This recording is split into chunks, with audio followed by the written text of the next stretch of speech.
इसमें दूसरा अधिकार, दूसरा महाअधिकार ज्ञेय तत्व प्रज्ञापन महाअधिकार, इसकी जो पहली गाथा है 93 नंबर की, जो अपन ने स्वाध्याय में दी है, उसमें आचार्य कुंभकुंड देव ने जो गाथा लिखी है उसमें ऐसा लिखा है कि इस जगत में जो कुछ भी पदार्थ है जो ज्ञान का विषय बनता है वो सब द्रव्य गुण पर्यायात्मक है। उसको उन्होंने इस प्रकार से कहा कि पदार्थ द्रव्यात्मक हैं, द्रव्य गुणात्मक हैं और द्रव्य और गुणों की पर्याय होती हैं, गुणों की पर्याय होती हैं और द्रव्य की पर्याय होती है। तो गुणों की पर्याय होती हैं, इससे ऐसा नहीं समझना कि द्रव्य से गुण अलग है। क्या कहा? द्रव्य से गुण अलग हैं, ऐसा नहीं समझना, क्योंकि उन्होंने ये कह दिया कि द्रव्य गुणात्मक है।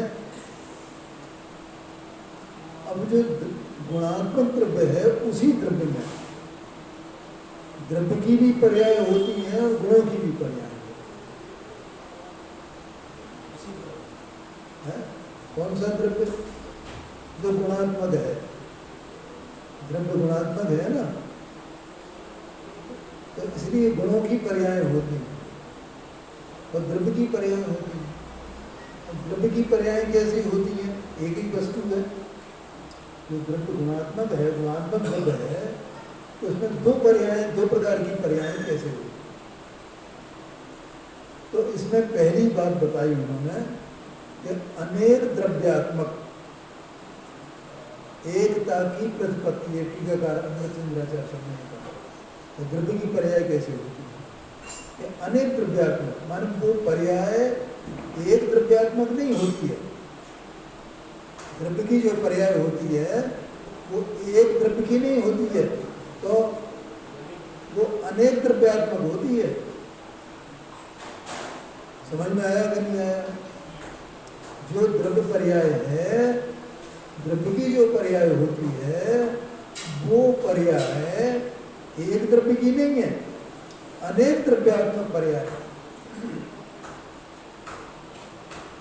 ठीक है? और इसके उदाहरण दिए थे मैंने कल। एक पुस्तक है, तो एक पुस्तक क्या है? ये द्रव्यात्मक पर्याय है कि नहीं है? तो एक द्रव्य की या अनेक द्रव्यात्मक पर्याय है? अनेक द्रव्यात्मक पर्याय है, क्योंकि एक उद्गत परमाणु, ठीक है, वो एक द्रव्य है निश्चय से, तो उसका जो स्कंध है वो अनेक द्रव्यात्मक है। तो वो स्कंध जो है वो अनेक द्रव्यात्मक पर्याय है। लेकिन वहाँ पर अभी एक द्रव्यात्मक पर्याय जो है वे दो प्रकार की। कौन कौन सी? समान जाति द्रव्य पर्याय और असमान जाति द्रव्य पर्याय। ऐसे दो प्रकार की पर्याय कही गई है। तो समान जाति माने एक ही जाति के अनेक द्रव्य, उनसे होने वाली वो समान जाति अनेक द्रव्यात्मक एक पर्याय है। क्या बोला मैंने? हाँ, एक ही जाति के अनेक द्रव्य, एक ही जाति के अनेक द्रव्य, उन द्रव्यों का जो स्कंद इत्यादि जो होता है उसमें वो भूतगल ही है, बाकी चार का तो स्कंद होता ही नहीं है। ठीक है? तो जीवों का भी स्कंद नहीं होता है, भूतगल के अकेले का स्कंद होता है ना। बोलो तुम प्रकाश जी, समझ में नहीं आया? है जी? जीव का स्कंद कैसे बनेगा? स्कंद माने अनेक चीज, अनेक ये स्कंद है पुद्गल का, ये पुद्गल का स्कंद है, ये पुद्गल का स्कंद है, ये पुद्गल का स्कंद है, ये खंबा पुद्गल का स्कंद है, ये झालर में लड़की है पुद्गल का स्कंद है। समझ गए ना?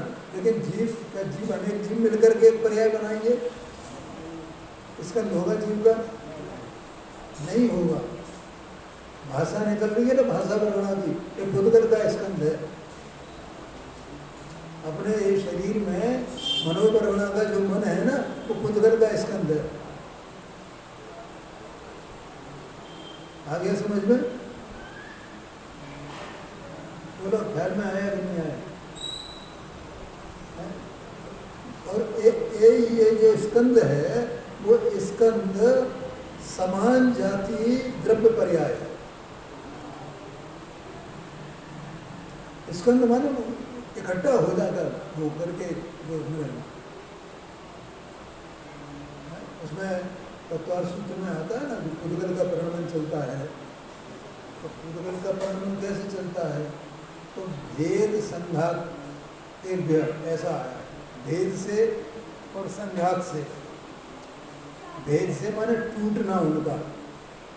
स्कंद कैसे बनते हैं, ये एक प्रश्न है वहाँ तत्वार सूत्र में 5वें अध्याय में, स्कंद कैसे बनते हैं?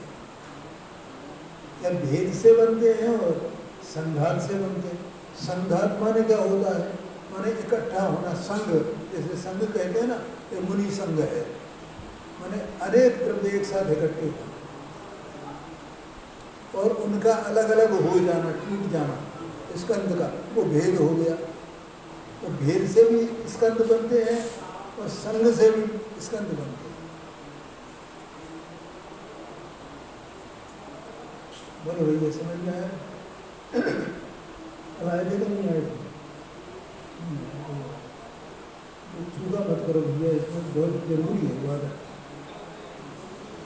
कैसे भी चाहे 10 मिनट का भी टाइम मिल जाएगा तो आ जाओ बस।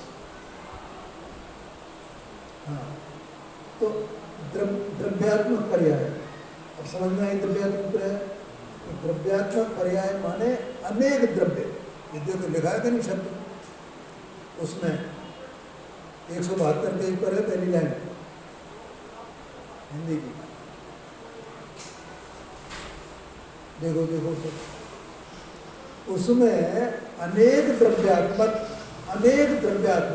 एकता की प्रतिपत्ति, माने अनेक द्रव्यात्मक है लेकिन वो एक है। जैसे पुस्तक एक है क्या नहीं है?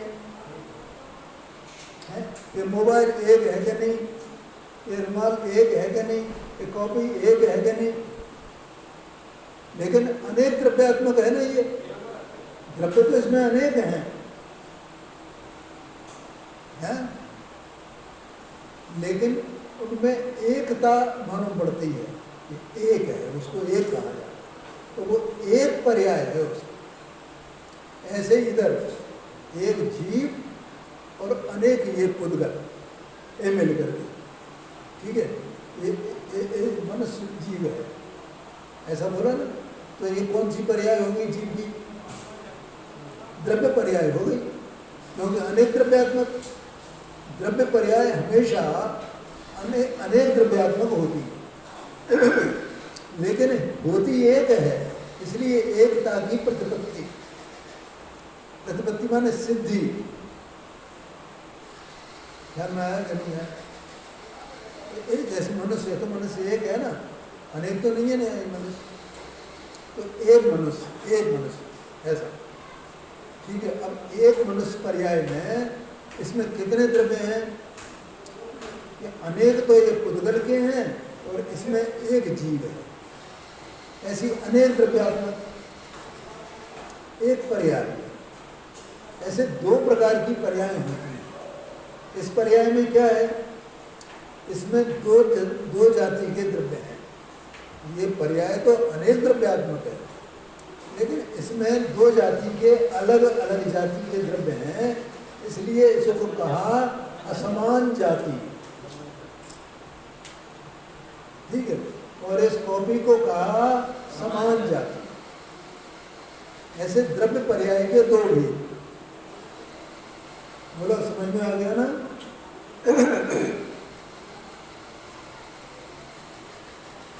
उसमें ये समान जाति असमान जाति, अब ये बिल्कुल आसानी से समझ में आ जाएगी आगे की बात। उसमें समान जाति वह है कि जिसमें अनेक पुद्गलात्मक द्विअणुक त्रिअणुक इत्यादि, माने 2 अणुओं 2 परमाणुओं वाली, 3 परमाणुओं वाली, 4 परमाणुओं वाली, अनेक परमाणुओं वाली, वो क्या है? समान जाति। तथा इत्यादि। असमान जाति वह है जैसे कि जीव पुद्गलात्मक, ठीक है भैया? जीव पुद्गलात्मक, देखो कितनी जोरदार बात है। जीव पुद्गलात्मक। अब बोलो इस पर्याय में मैं कौन हूं और ये कौन है? ये भेद विज्ञान वाली बात है ना, कि एक तो जीव और दूसरा अनंत पुद्गल परमाणु में ये शरीर, इन दोनों की एकता एक पर्याय कही जा रही है। ये असमान जाति है, एक द्रव्य पर्याय है, ये जीव की द्रव्य पर्याय है। जीव पुद्गलात्मक देव मनुष्य इत्यादि। आगे समझ में?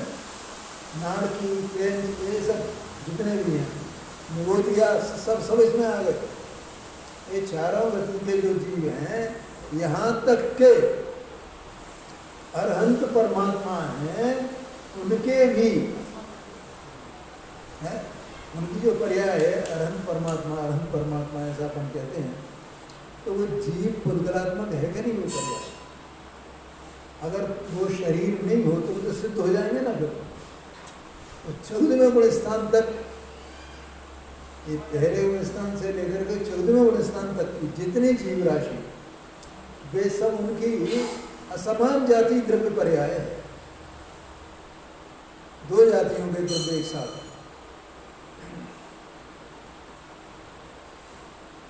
ये तो ही द्रव्य पर्याय, द्रव्यात्मक पर्याय। द्रव्य पर्याय कहो, द्रव्यात्मक पर्याय कहो, एक ही बात है। और ये 2 प्रकार की होती हैं, समान जाति और असमान। ठीक है?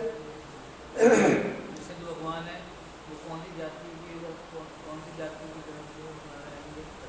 समान जाति में तो आएंगे, समान में भी आएंगे, असमान में भी आएंगे। वे तो वास्तव में द्रव्य पर्याय से रहते ही हैं। क्यों? उनके द्रव्य पर्याय नहीं। ये प्रश्न क्यों? द्रव्य पर्याय होने के लिए क्या आवश्यक है? अनेक द्रव्य होने चाहिए, और सिद्ध भगवान तो अकेले हैं ना एक, तो अनेक द्रव्य कहाँ है वहाँ? अनेक द्रव्य तो नहीं है ना। है? अच्छा, देखो अब एक दूसरी बात आपको बताते हैं। ये समान जाति असमान जाति द्रव्य पर्याय कही जाती है, ठीक है? अब इसमें जो जीव की जो मनुष्य इत्यादि ये जो पर्याय है, इसको आगम में व्यंजन पर्याय भी कहा जाता है। ठीक है? अब द्रव्य पर्याय में और व्यंजन पर्याय में क्या अंतर है? तो एक व्यंजन पर्याय की अपेक्षा से जब इसको कहा जाएगा तो ये विभाव व्यंजन पर्याय है जी, उसको विभाव व्यंजन पर्याय कहा जाएगा। और सिद्ध भगवान की स्वभाव व्यंजन पर्याय, लेकिन द्रव्य पर्याय उनके नहीं कही जाएगी, क्योंकि ये व्यंजन ये द्रव्य पर्याय तो संसारी जीवों के है, पहले गुणस्थान से 14वें गुणस्थान तक, ऐसा समझना। ख्याल में आया कि नहीं? जो पर्याय यहाँ पर असमान जाति द्रव्य पर्याय कही जा रही है, वही पर्याय अगर व्यंजन पर्याय की अपेक्षा से कही जाए तो वो व्यंजन पर्याय है और विभाव व्यंजन पर्याय। और सिद्ध भगवान की स्वभाव बोलते हैं। ठीक है, ऐसे ही गुण पर्याय, यहाँ गुण पर्याय की बात आएगी। गुण पर्याय को अर्थ पर्याय कहते हैं। तो अर्थ पर्याय और व्यंजन पर्याय वैसे उन दोनों का जोड़ा है, और गुण पर्याय और द्रव्य पर्याय इन दोनों का जोड़ा है। बोलो, समझ में आया कि नहीं आया? क्या कहा? इन दोनों का जोड़ा है, और अर्थ पर्याय और व्यंजन पर्याय इन दोनों का जोड़ा है। ठीक है, इसलिए आगम में ऐसा है कि ये लिखा है, शायद धबला वगैरह में कहीं है वो लिखा हुआ है, तो व्यंजन पर्याय और द्रव्य पर्याय में अंतर है। तो अंतर यही है। अंतर क्या है? अब जो वैसे देखा जाए ऊपरी तौर पर, जो द्रव्य पर्याय है उसी को व्यंजन पर्याय बोला जा रहा है, लेकिन द्रव्य पर्याय की परिभाषा क्या है? अनेक द्रव्यों। हाँ, ये बात, अनेक द्रव्यात्मक होना चाहिए तो वो द्रव्य पर्याय, पर अनेक द्रव्यात्मक नहीं है तो व्यंजन पर्याय नहीं है, वो द्रव्य पर्याय नहीं है। ठीक है, और जीव के एक प्रदेशों की अपेक्षा से इसका विभाग रूप परिणमन चलना है ना, निरंतर इसका आकार बदलता रहता है, संकोच विस्तार इसमें होता रहता है। तो वो जीव के आकार की अपेक्षा से, प्रदेशों के आकार की अपेक्षा से, मूल केवल व्यंजन पर्याय में क्या मुख्य है और द्रव्य पर्याय में क्या मुख्य है, ये दोनों का अंतर समझना। द्रव्य पर्याय में तो अनेक द्रव्यात्मकपना मुख्य है, और व्यंजन पर्याय में जीव के प्रदेशों का जो संकोच विस्तार है वो मुख्य है। अब सिद्ध भगवान के संकोच विस्तार नहीं है, इसलिए उनकी स्वभाव व्यंजन पर्याय है, और संसारी जीवों के वो संकोच विस्तार होता रहता है, इसलिए विभाव व्यंजन पर्याय। और संकोच विस्तार भी दो प्रकार से होता है। कौन से दो प्रकार से?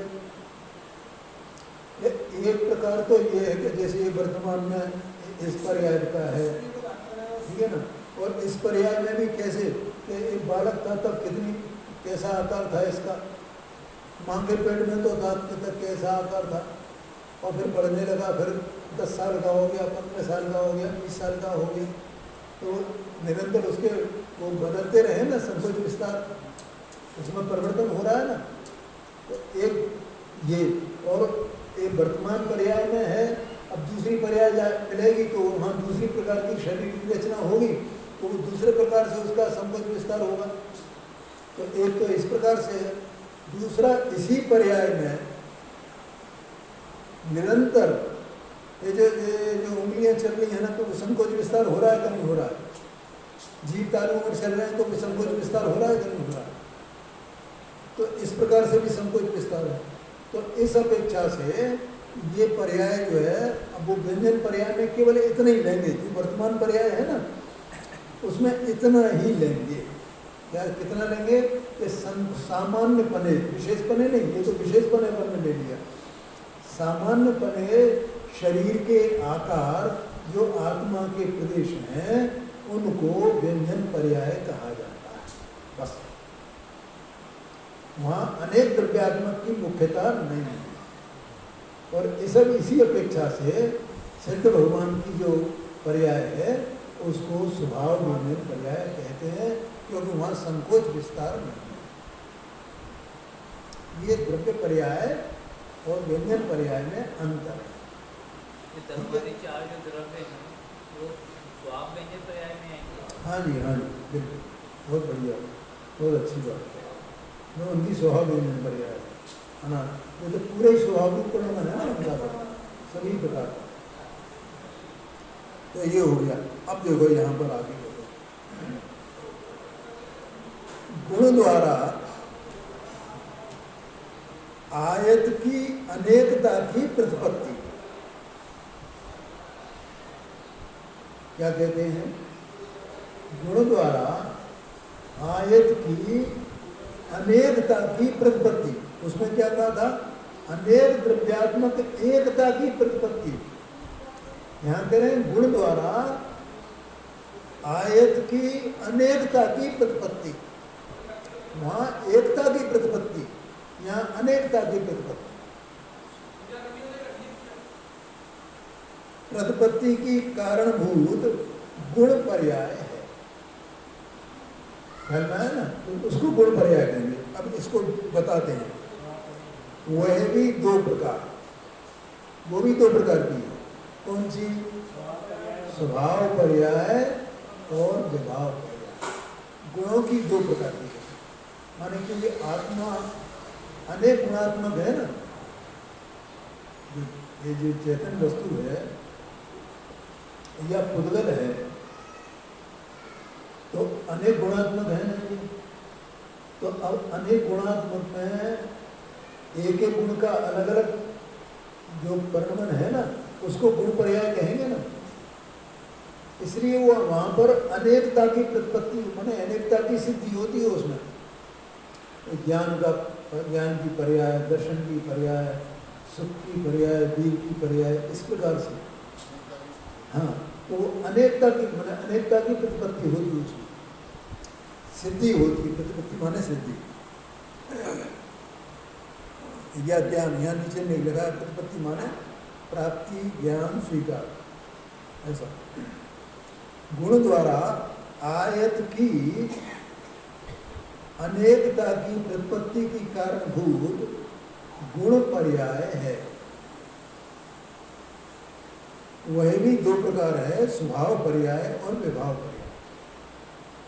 उसमें समस्त द्रव्यों के अपने अपने, समस्त द्रव्यों के, समस्त माने जीव, पुद्गल, धर्म, धर्माकाश काल, सबके। और स्वभाव पर्याय जो बता रहे हैं गुणों की उत्पत्ति में, द्रव्यों के अपने अपने, माने पुद्गल के अपने, जीव के अपने, आकाश के अपने, इस प्रकार से अपने अपने अगुरु लघु गुण द्वारा हर एक द्रव्य में, छह द्रव्य में एक अगुरु लघु गुण नाम का गुण है, शक्ति है।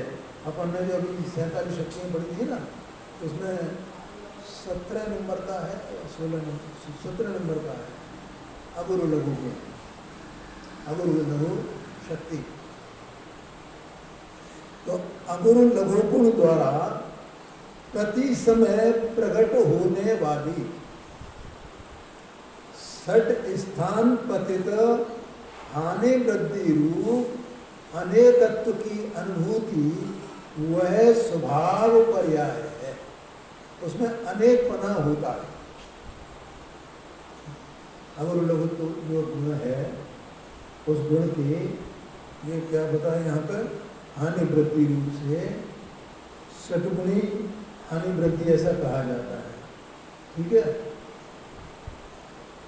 हानि वृद्धि माने वो उनमें घटाबड़ी होती रहती है उनके उसमें, लेकिन बस सबके सब स्वभाव रूप है।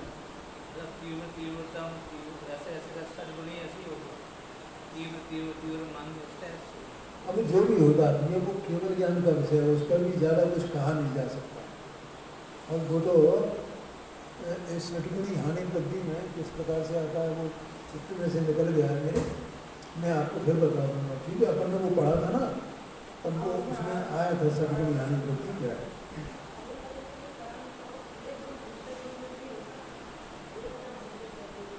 हाँ जी, हाँ जी, हाँ जी है।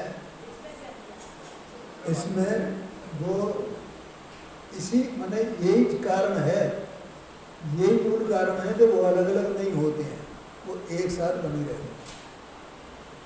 और वो गुरुदेव जी का व्याख्यान अपन पढ़ेंगे ना, तो 17 नंबर का जो है शक्ति 17 नंबर की, तो उसके व्याख्यान से, गुरुदेव जी के व्याख्यान से वो स्पष्ट हो जाएगा। तो उसे देखना आपको अगर मौका लगे। सटगुणी और सट स्थान पति की एक ही बात होगी। हाँ, एक ही बात। सटगुणी हानि वृद्धि भी कहा जाता है उसे। वो लाभ और हानि ऐसा कुछ आता है उसमें शब्द, मुझे स्मरण में नहीं आ रहा है। आगे कहते हैं जी, देखो क्या है, समय सार को तो सीधा शुद्धात्मा की बात, तो सरल, उसकी भाषा भी सरल है, इसकी भाषा थोड़ी कठिन है, लेकिन ऐसा नहीं है कि नहीं समझा जा सके है। तो अब दूसरा, ये तो क्या हुआ, स्वभाव पर्याय की बात हुई, ठीक है।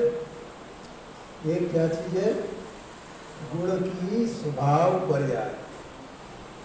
दूसरा, रूपादि के या ज्ञानादि के स्वपर के कारण प्रवर्तमान पूर्वोत्तर अवस्था में होने वाले तारतम्य के कारण देखने में आने वाले स्वभाव विशेष रूप अनेकत्व की आपत्ति विभाव पर्याय है।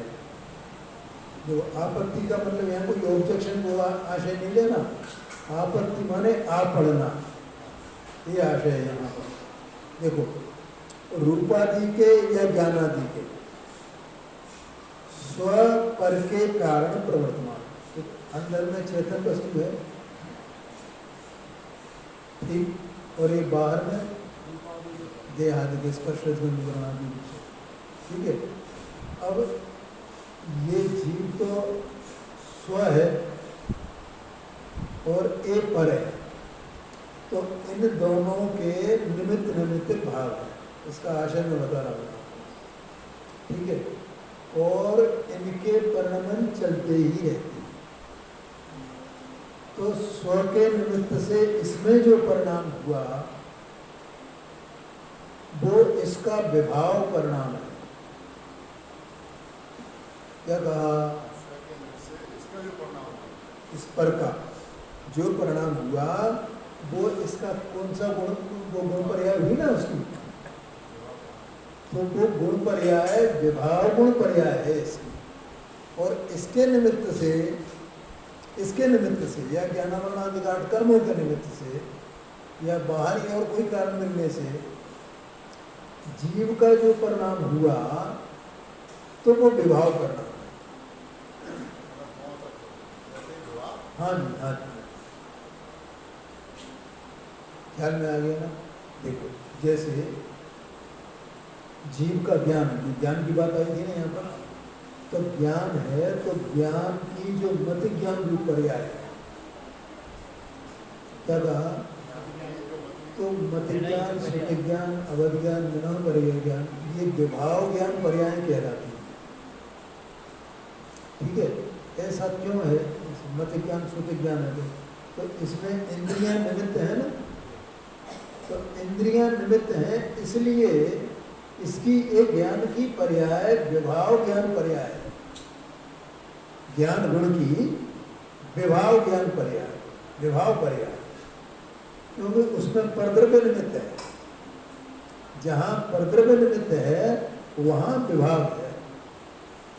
अब उसमें परद्रव्य क्या निमित्त है, एक तो इंद्रिय निमित्त है, दूसरा ज्ञानावरणाधिक, वो ज्ञानावरण दर्शनावरणी और वो अंतराय एक कर्म निमित्त है, इनका क्षोभन निमित्त है, तो इसलिए वो विभाव गुण पर्याय कही जाती है। ऐसे अवध ज्ञान और मनामर ज्ञान यदि भी वो सीधे आत्मा से होते हैं, इंद्रियां उसमें निमित्त नहीं होती हैं, लेकिन तो भी ज्ञानावरणी कर्म का क्षोभन तो होता है ना, अवध ज्ञानावरणी मनामर ज्ञानावरणी, इनके कर्म के क्षोभन के निमित्त से होता है, इसलिए उसको भी विभाव ज्ञान पर्याय कहा जाता है।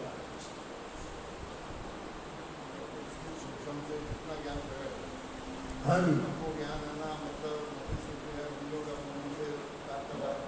हाँ जी, हाँ जी, बिल्कुल, एक तो बताया हम, स्व पर के कारण प्रवर्तमान, ऐसा है, स्व पर के कारण प्रवर्तमान, हाँ, ठीक है।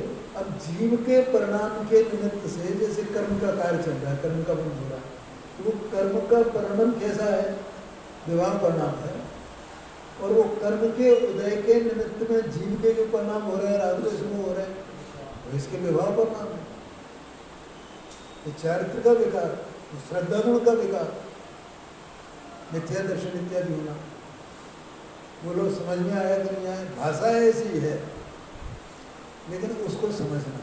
अब जीव के परिणाम के निमित्त से इसे ये जो कर्म बंधे और कर्म का उदय आया, तो कर्म के उदय से इसको ये शरीर मिला है, तो गोरा काला इस प्रकार के उसमें अनेक अनेक प्रकार है ना, तो एक पुद्गल का विवाह परिणाम हुआ ना ये।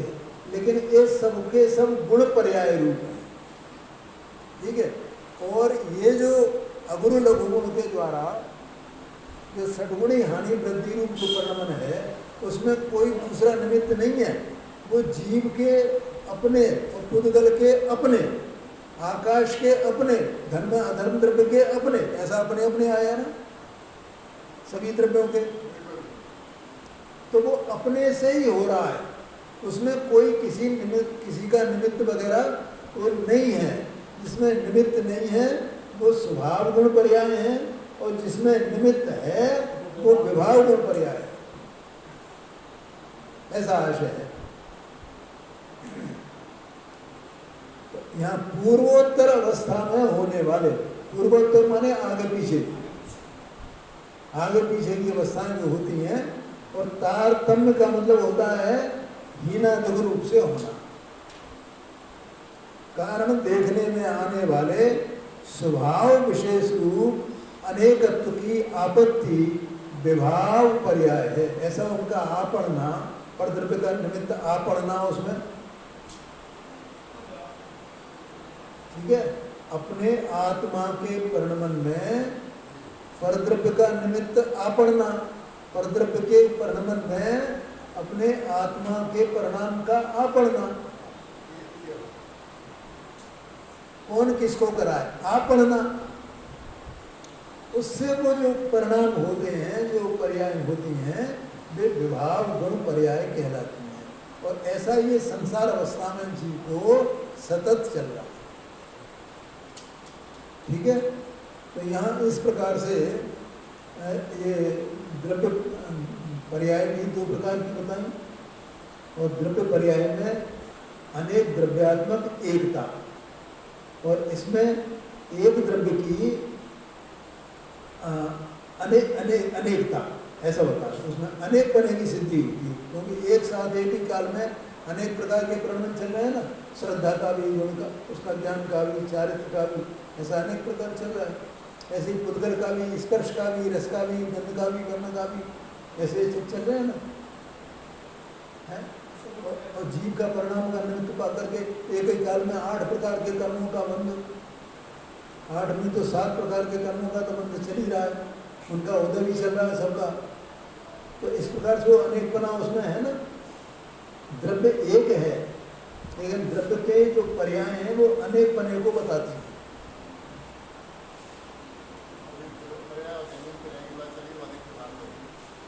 है जी, हाँ,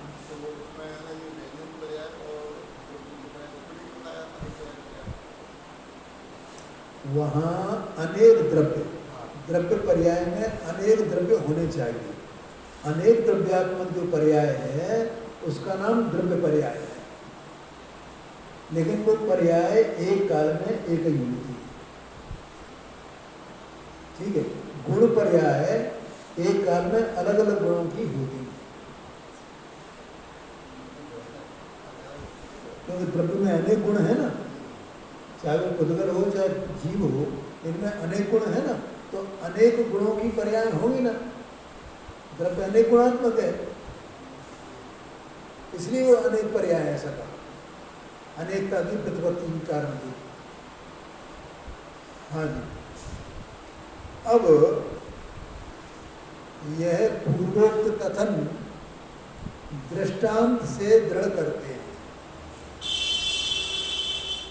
दृष्टांत देते हैं।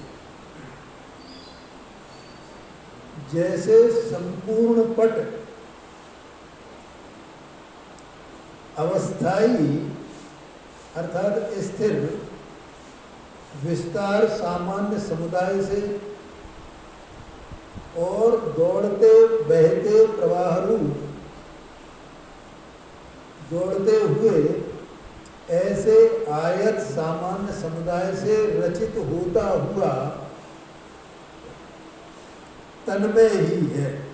जैसे कपड़ा है तो वो कपड़ा जो है उसमें विस्तार सामान्य समुदायात्मक उसका जो भी आकार होगा वो उसका आकार है, ठीक है, और उसमें पर्याय भी है, कर्णमल भी। ऐसे आयत सामान्य समुदाय से रचित होता हुआ, देखो मैं इसका ये कपड़े का जो उदाहरण दिया जाता है ना, तो मैं दूसरी तरीके से देता हूँ। जैसे लूम होते हैं ना और उस पर कपड़ा बनता है, तो लूम का साइज फिक्स होता है, तो जो साइज उसका फिक्स है उस पर जितना लंबा कपड़ा बनाना है उसके हिसाब से उसकी लंबाई कम नहीं जाती है, ठीक है। तो वो तो हो गया विस्तार उसका, जो साइज है, ठीक है। अब वो कपड़ा बनाया जाएगा तो उसमें धागे लगाए जाएंगे ना बीच बीच में आड़े, तो वे जो धागे लग रहे हैं उसमें लूम की साइड में, वे उनकी पर्याय हैं, वो आयत सामान्य होगा। जिसमें धागे लगेंगे वो आयत सामान्य, और जहाँ जो उसका साइज है लूम का वो विस्तार सामान्य, ऐसा समझ। इसलिए यहाँ कपड़े का उदाहरण दिया आचार्य। ऐसे आयत सामान्य समुदाय से रचित होता हुआ तन्मय ही है। अब वो कपड़ा बन गया, तो बन गया तो उसका वो कपड़ा उनसे तन्मय है कि नहीं, उनमें है कि नहीं है। उसी प्रकार संपूर्ण पदार्थ द्रव्य नामक अवस्थाई विस्तार सामान्य समुदाय से और दौड़ते हुए आयत सामान्य समुदाय से रचित होता हुआ द्रव्य में ही है। जैसे वो कपड़ा है ऐसे ही द्रव्य भी क्या है, विस्तार सामान्य से विस्तार सामान्य समुदाय माने द्रव्य बना उसका, और दौड़ते हुए असामान्य माने पर्याय, और वो सब मिलकर के द्रव्य ही है ना, ऐसा कहा। और जैसे पट में अवस्थाई विस्तार सामान्य समुदाय या दौड़ते हुए आयत सामान्य समुदाय गुणों से रचित होता हुआ गुणों से पृथक अप्राप्त होने से गुणात्मक ही है।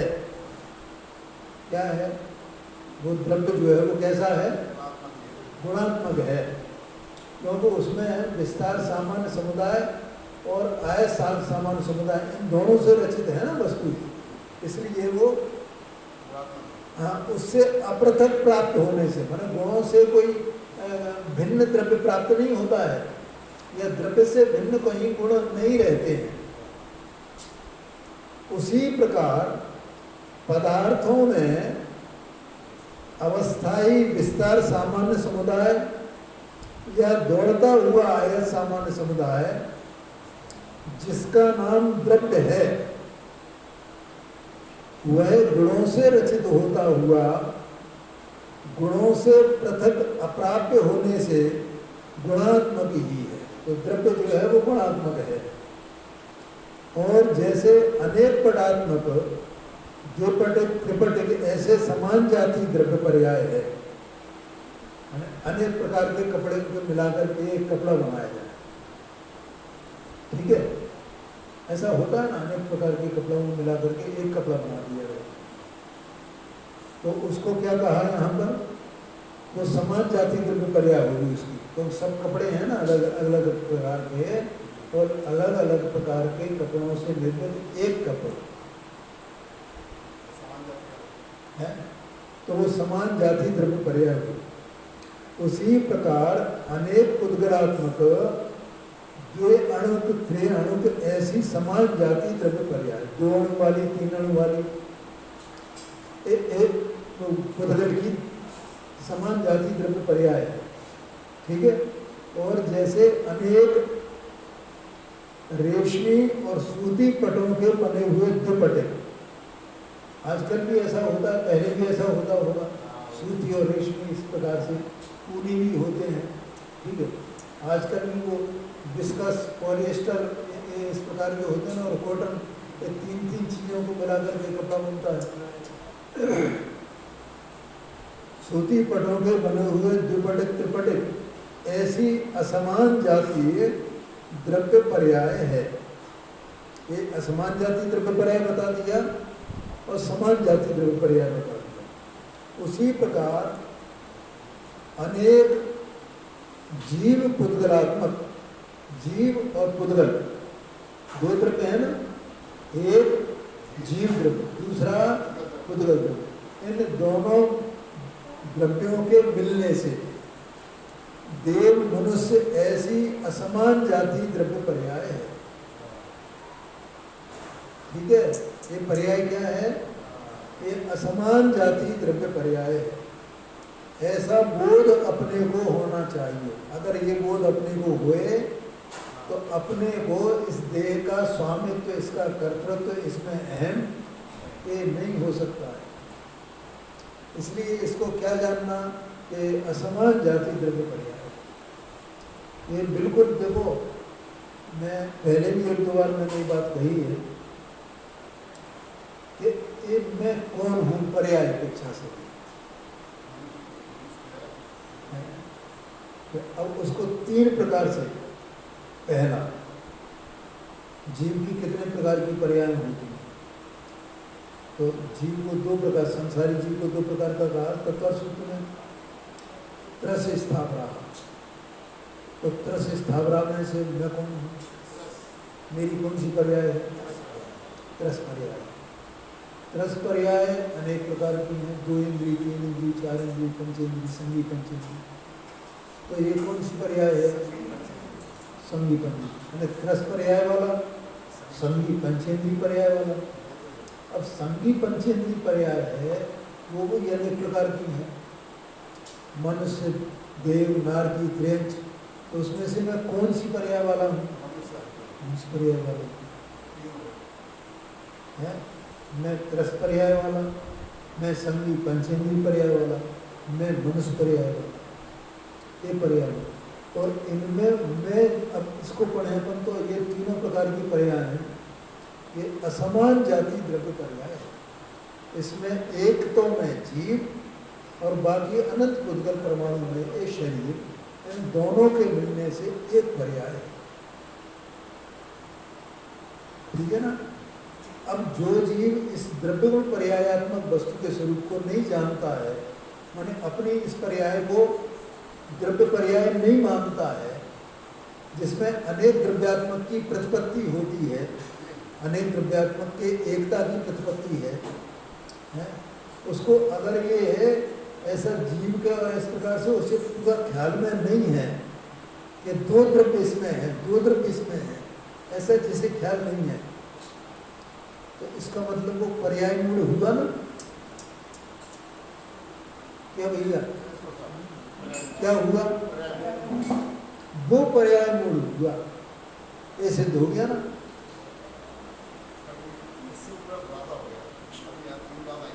हाँ जी, हाँ हाँ हाँ हाँ जी, हाँ हाँ जी, हाँ जी। त्रस पर्याय है, संगी पंचेंद्रिय पर्याय है, मनुष्य पर्याय है, और ये अनेक द्रव्यात्मक पर्याय है। उसमें मैं जीव द्रव्य हूँ और एक पुद्गल द्रव्य। जो इस प्रकार से नहीं जानता है, नहीं मानता है अपने को कि ये अनेक द्रव्यात्मक है, और इन अनेक द्रव्यात्मक पर्याय में मैं द्रव्य रूप से तो एक ही वस्तु हूँ ना, अनेक द्रव्यात्मक में थोड़ी हो गया हूँ। लेकिन जीव अपने को ऐसा अलग द्रव्य नहीं जानता हुआ, नहीं मानता हुआ, इस पर्याय को क्या मानता है? ये मैं मनुष्य हूँ। तो उसकी पर्याय दृष्टि हुई ना, तो पर्याय मूल हुआ ना? ये कहा आचार्य पज्जय मूला पर समय, ऐसा कहते हैं। तो देखो इसको आगे कहाँ तक पहुँच गए अपन? ऐसे असमान जाति द्रव्य पर्याय है। और जैसे कभी पट में अपने स्थूल अगुण लघु गुण द्वारा कालक्रम से प्रवर्तमान अनेक प्रकार से परिणत होने के कारण अनेकत्व की प्रतिपत्ति गुणात्मक स्वभाव पर्याय है। और वही अगुण लघु गुणों के द्वारा, ठीक है। उसी प्रकार समस्त द्रव्यों में अपने अपने सूक्ष्म अगुण लघु गुण द्वारा प्रतिसमय प्रकट होने वाली सटिस्थान पतित हानि वृद्धि रूप अनेकत्व की अनुभूति व गुणात्मक स्वभाव पर्याय है। और यह संक्षेप में समझ लेना है, अपन ने मूल से समझ लिया, दृष्टांत की इतनी आवश्यकता नहीं है यहाँ। और जैसे पट में रूपादि के स्वपर के कारण प्रवर्तमान पूर्वोत्तर अवस्था में होने वाले तारतम्य के कारण देखने में आने वाले स्वभाव विशेष रूप अनेकत्व की आपत्ति वह गुणात्मक विभाव पर्याय है। उसी प्रकार समस्त द्रव्यों में रूपादि के या ज्ञानादि के स्वपर के कारण प्रवर्तमान पूर्वोत्तर अवस्था में होने वाले तारतम्य के कारण देखने में आने वाले स्वभाव विशेष रूप अनेकत्व की आपत्ति वह गुणात्मक विभाव पर्याय है। ठीक है, अनेकपना उसमें होना ये अपन ने पहले बता दिया उसको। वास्तव में यह सर्व पदार्थों के द्रव्य गुण पर्याय स्वभाव की प्रकाशक, सर्व पदार्थों के द्रव्य गुण और पर्याय, द्रव्य सभी द्रव्य, कोई भी एक छोटे से छोटा सड़े से सड़ा तिनका हो वो भी द्रव्य गुण पर्यायात्मक है। इस विश्व में द्रव्य गुण पर्यायात्मकता के अलावा कुछ है ही नहीं, ऐसा समझना है। देखो इसमें तो आचार्य देव ने, जैसनाचार्य देव ने इसमें एक पन्ना पलट लेना पीछे जरा, 173 पेज पर ही ये इसमें संस्कृत की 2 टीकाएं दी हैं। अपन देख रहे हैं इसको ऊपर संस्कृत में 2 टीका है ना, एक मोटे अक्षरों में और बारीक अक्षरों में। तो नीचे वाली जो बारीक अक्षरों वाली टीका है उसमें अंतिम लाइन देखना जरा, तस्माद इयम पारमेश्वरी द्रव्य गुण पर्याय व्याख्या। क्या मतलब? पारमेश्वरी का मतलब भगवान के द्वारा बताई गई। किसने बताई ये व्यवस्था? ऐसा पारमेश्वरी शब्द लिखा है, उसकी व्याख्या की गई है पदार्थों की, कि वे सब पदार्थ द्रव्य गुण पर्याय, ऐसा समझना। तो सर्व पदार्थों के द्रव्य गुण पर्याय स्वभाव की प्रकाशक पारमेश्वरी व्यवस्था, यहाँ भी लिखा हुआ है पारमेश्वरी व्यवस्था, भली उत्तम पूर्ण योग्य है। अब बताओ, इससे अपन जैसे अपन को ऐसे जानने लगे तो कितनी अपने को शांति आ जाए, और भी कितनी अशांति है या मतलब कितनी, मैं तो ये कहूँ दुर्दशा चल रही है अपनी वास्तव में। क्या कहा? क्योंकि ये जीव अपने को छोड़ करके पूरे जगत को समेटे हुए है। या आगे कहेंगे 94 नंबर की बात करना चाहिए, दूसरी कोई नहीं। क्योंकि बहुत से जीव पर्याय मात्र का ही अवलंबन करके, बहुत जीव माने संसार में अधिकतर जीव तत्व की अप्रतिपत्ति जिसका लक्षण है, ये पहले भी शब्द आया था,